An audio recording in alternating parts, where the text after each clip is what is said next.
Sabi ng Philippine National Police, bumaba ang bilang ng mga krimen sa bansa. Pero ang problema ng nakawan o robbery, tumaas. Ang ilang insidente ng pagnanakaw, nahagip pa ng kamera.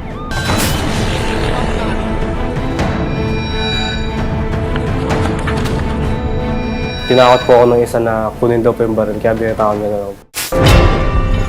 Bumunot siya ng baril. Tapos nakita ng kasama ko, tumakbo yung kasama ko. Sinawi ko yung baril niya. Pagkawi ko ng baril niya, sabi niya, labas mo yung phone mo.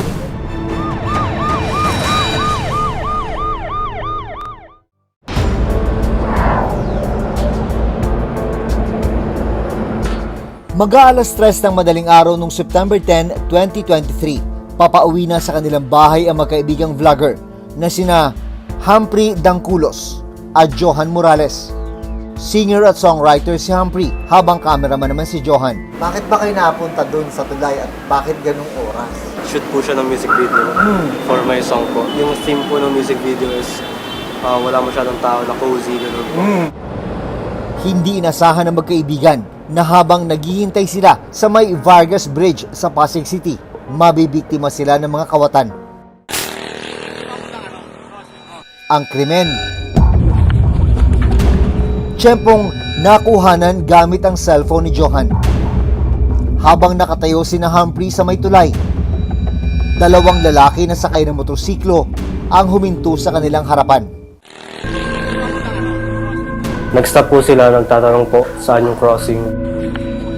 Tapos bago pa po namin masagot, nag-declare po ng hold up yung isa, tapos bumaba.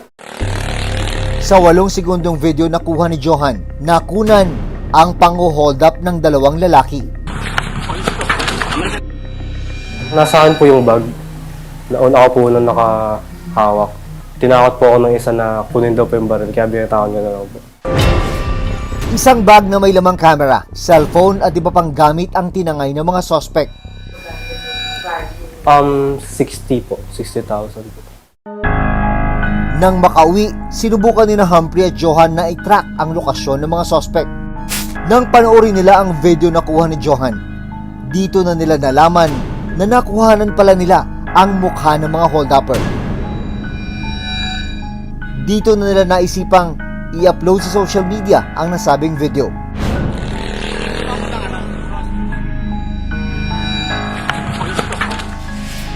Since wala po silang helmet and mask, na may nakakilala po kung sino po sila.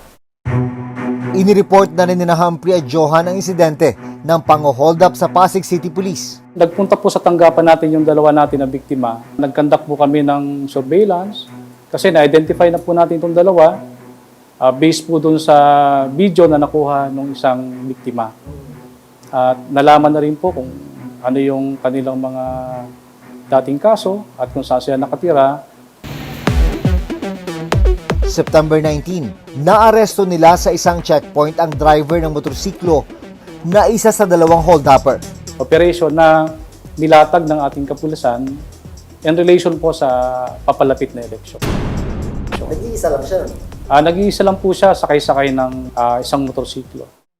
Nabawi ng mga pulis ang mga gamit na nakuha kina Humphrey at Johan, kabilang ang mamahaling lente ng kamera. Bali nung nahuli na po siya, yung pamilya po nagsabi na isusoli yung mga gamit na nakuha. Pamilya po nung nahuli? Opo.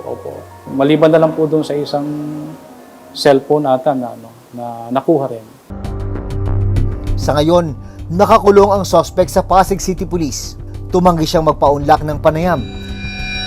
Yung kaso po nung robbery na ginawa nila, na-file na po last week. Pero nung nahuli po sila during checkpoint operations, ibang kaso po naman yon, na kung saan po ay nakuha nito ng isang granada. Doon nakita po na walang plaka yung kanyang motor. Patuloy namang hinahanap ng mga pulis ang nasa back-ride ng hold-upper. Malamang nagtatago na kasi nalaman niya, probably na nahuli na itong kanyang kasama.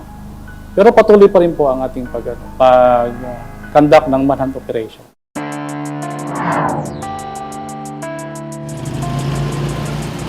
Sa parehong araw, isang insidente rin ng pang-hold up ang nakuna ng closed-circuit television camera o CCTV sa San Pedro, Laguna. Kwento ni Corinne, hindi niya tunay na pangalan. Pauwi na sila ng kaibigan ng mga biktima ng hold-upper. Dito naman kasi, sa lugar dito, sanay naman kaming maglaad kahit gabi. Kasi nag-aral kami dito sa malapit. Habang nalakad kami dyan sa street ng Gumamela daw yun eh. May sumalubong sa amin na rider, solo lang siya. Tapos nagtanong siya kung saan yung palabas ng lugar dito, saan yung labasan. So tinuro namin. Walang kamalay-malay sina Corinne na ang lalaking nakamotorsiklo na huminto sa kanilang harapan, isa na palang kawatan. Bumaba siya sa motor niya, tapos naglakad siya papalapit sa amin. Yung kasama ko, nakita niya kagad na may baril siyang binubunot, kaya tumakbo siya. Inakala raw nung una ni Corinne na isang biro o prank lang ang nangyayari. Hindi ako masyado kagad nagpanik kasi akala ko, kakilala ko, pinaprank lang ako, ganun. Sabi niya sa akin, amin na yung cellphone mo. Sabi ni Corinne, nagawa pa niyang maibato ang kanyang cellphone malapit sa bakod. Yung pagkabato ng phone ko, medyo mahina pala. Dinampot niya. Hindi pa rin ako naniniwala na hold up yun. Kaya pinanood ko pa rin siya kung paano niya damputin yung cellphone ko. Matapos makuha ng suspect ang cellphone ni Corinne, mabilis raw tumakas ang kawatan. Nagtapik pa siya sa akin na parang magkakilala kami. Sabi ni Corinne, wala silang nakuhang palatandaan na makatutulong para matukoy ang pagkakakilanlan ng suspect. Hindi ko masyado naano yung mukha niya kasi naka-helmet siya. Yung plate number, hindi namin nakuha kasi masyadong malakas yung taillight niya. Ipinagbigay alam ni Corinne ang hold-up incident sa tanggapan ng Barangay Fatima. Maraming busy na po kasi ma'am, may mga nangyayari mga dito, snatch ng mga cellphone. Maraming exit area kasi dito ma'am na papunta sa mga ibang barangay. Kaya nangyayari po dito madalas. Yun ma'am, palagi po kaming roving, lalo na po sa gabi. Inireport din sa San Pedro City Police ang ginawang pang-hold up. Yung usual na kasi ng mga professional natin, talagang ang unang approach niya is to intimidate the victim agad. Sa ngayon, hindi pa rin natutunto ng suspect pero may inisyal na impormasyon na raw ang mga pulis sa kinaroroonan ng lalaki. Sa pangkalahatan, bumaba raw ang crime rate sa buong bansa, sabi ng PNP. Pero ang mga robbery cases, tumaas ng halos 7%. Mula 2,434 robbery cases noong January to June 2022, umakyat ito sa 2,601 cases nitong January to June 2023. Bakit nga ba hindi mawala-wala ang mga krimeng nakawan sa kalsada? Sa bawat insidenteng ganito, may leksyon na natututunan. Dito, ano yun? Dapat po sa mga ganong oras, wag po tayo magkampante sa ating paligid. No? Dapat maging mapagmatsyag tayo. Kung may gagawin tayo, dapat doon tayo sa mga mataong lugar na madali makahingi ng saklolo. Paalala ng mga pulis, may mga paraan para makaiwas na maging biktima.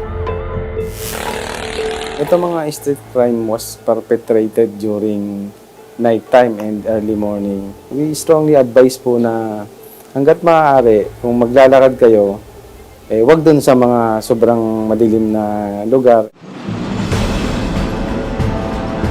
Higit sa pag-iingat na dapat gawin ng publiko, mahalaga ang papel na ginagampanan ng mga tauhan ng barangay at mga pulis para tuluyang mapigilan ang mga krimen na nangyayari sa kalsada. Ako si Jun Veneracion at ito ang Reporters Note.